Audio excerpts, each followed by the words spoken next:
Hi everyone, welcome back to our channel. In this video, we're going to talk about heading tags in HTML. So, what exactly are heading tags?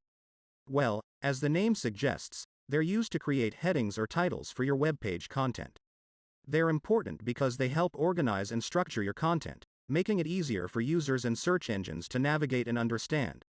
HTML has 6 different levels of heading tags, ranging from H1 to H6.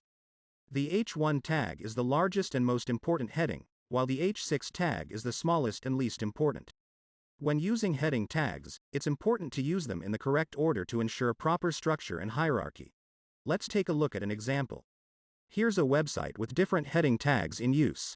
As you can see, the H1 tag is used for the main title of the page, while the H2 tag is used for the section titles.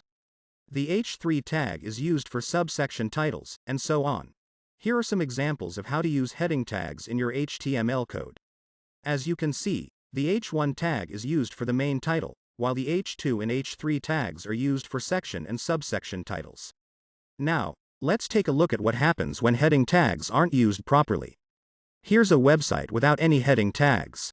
As you can see, the content looks disorganized and it's difficult to tell what the main topics are. And here's an example of what can happen when heading tags are used incorrectly. In this example, the H2 tag is used before the H1 tag, which can cause confusion and make it difficult for search engines to understand the structure of the page. So, to sum up, heading tags are an important part of HTML because they help organize and structure your content. Make sure to use them in the correct order and to use them consistently throughout your page.